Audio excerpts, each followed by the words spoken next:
ഉന്നത വിദ്യാഭ്യാസം ഉൾപ്പെടെയുള്ള വിദ്യാഭ്യാസം ആരുടെ ഉത്തരവാദിത്വമാണെന്ന് സ്റ്റേറ്റ് ലിസ്റ്റിലെ എൻട്രി 32 കൺകറൻറ്റ് ലിസ്റ്റിലെ എൻട്രി 25 സംശയരഹിതമായി വ്യക്തത നൽകുന്നുണ്ട്.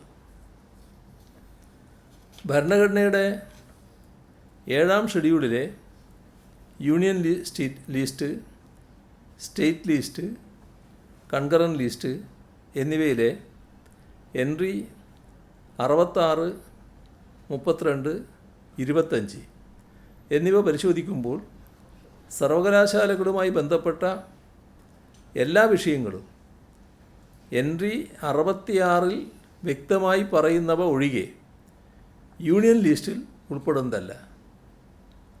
ഉന്നത വിദ്യാഭ്യാസ സ്ഥാപനങ്ങളിലെ നിലവാരം ഏകീകരിക്കുകയും നിശ്ചയിക്കുകയും ചെയ്യുക എന്ന പരിമിതമായ ദൗത്യം മാത്രമേ സംസ്ഥാന സർവകലാശാലകളിൽ കേന്ദ്രത്തിനുള്ളൂ.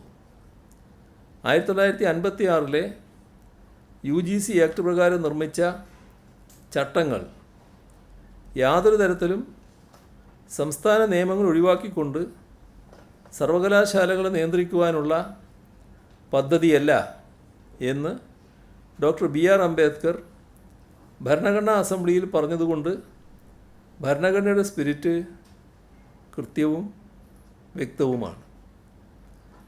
2025-ലെ പുതിയ UGC കരട് മാർഗനിർദ്ദേശങ്ങൾ ഭരണഘടനാ നിർമ്മാതാക്കൾ ഉദ്ദേശിച്ചതിന് വിരുദ്ധമായ ധാരാളം വ്യവസ്ഥകൾ ഉൾക്കൊള്ളുന്നവയാണ്.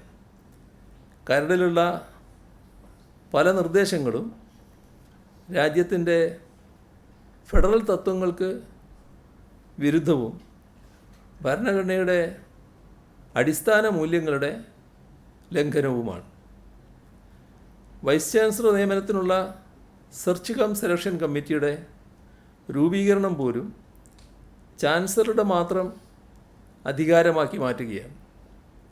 സംസ്ഥാന സർവകലാശാലകളിലെ വൈസ് ചാൻസലർമാരെ ഫലത്തിൽ കേന്ദ്രം ഭരിക്കുന്ന പാർട്ടി തീരുമാനിക്കുന്ന നിലയാണ് പുതിയ UGC നിർദ്ദേശത്തിലുള്ളത്. വൈസ് ചാൻസലർമാരെ തിരഞ്ഞെടുക്കുന്ന സെർച്ച് കം സെലക്ഷൻ കമ്മിറ്റിയിൽ സംസ്ഥാന സർക്കാരിന് നാമനിർദ്ദേശം നൽകാനുള്ള അവകാശം ഇല്ലാതാക്കുന്ന തരത്തിൽ ചട്ടങ്ങൾ നിർമ്മിക്കാൻ ശ്രമിക്കുന്നത് സംസ്ഥാനങ്ങൾ ഫണ്ട് നൽകി പ്രവർത്തിക്കുന്ന സംസ്ഥാന സർവകലാശാലകളിൽ ഇനി മുതൽ കേന്ദ്രം ഭരണം നടത്തിക്കോളൂ എന്ന് പറയുന്ന ഒരുതരം രാഷ്ട്രീയ ധാർഷ്ട്യമാണ്.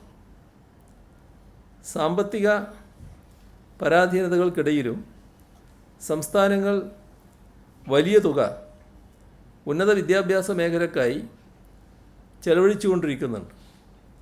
അപ്പോഴാണ് സംസ്ഥാനങ്ങളുടെ ഭരണഘടനാ അവകാശങ്ങൾ കവരാൻ ശ്രമം നടക്കുന്നത്. സംസ്ഥാനങ്ങളുമായോ അക്കാദമിക് വിദഗ്ധരുമായോ യാതൊരുവിധ ചർച്ചകളുമില്ലാതെയാണ് ഇത്തരത്തിൽ നീക്കങ്ങൾ നടന്നിട്ടുള്ളത്. വൈസ് ചാൻസലർ പദവിയിലേക്ക് അക്കാദമിക് പരിചയമില്ലാത്തവരെയും നിയോഗിക്കാമെന്ന നിർദ്ദേശവും കരടിലുണ്ട്. ഇതിൻ്റെ ഉദ്ദേശശുദ്ധിയെക്കുറിച്ച് കൂടുതൽ പറയേണ്ടതില്ലല്ലോ.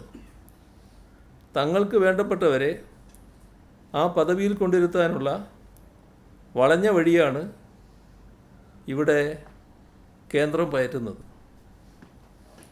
സംസ്ഥാനങ്ങളുടെ അവകാശങ്ങൾക്ക് മേലുള്ള കടന്നുകയറ്റം അംഗീകരിക്കാനാവില്ല എന്നാണ് സുവ്യക്തമായി പറയാൻ ആഗ്രഹിക്കുന്നത്. സംസ്ഥാനങ്ങളുടെ ഭരണഘടനാ അവകാശങ്ങൾ ലംഘിക്കുന്ന UGC കരട് ചട്ടങ്ങൾ പുനഃപരിശോധിക്കണമെന്ന് കേന്ദ്ര വിദ്യാഭ്യാസ മന്ത്രി ധർമ്മേന്ദ്ര പ്രധാന് കത്തെഴുതിയിട്ടുണ്ട്. ഇതേ വിഷയത്തിൽ BJP ഇതര മുഖ്യമന്ത്രിമാരുടെയും ശ്രദ്ധ ക്ഷണിച്ചിട്ടുണ്ട്. ഈ വിഷയത്തിൽ കൂട്ടായ പരിശ്രമങ്ങൾക്കാണ് കേരളം മുൻകൈയെടുക്കുന്നത്.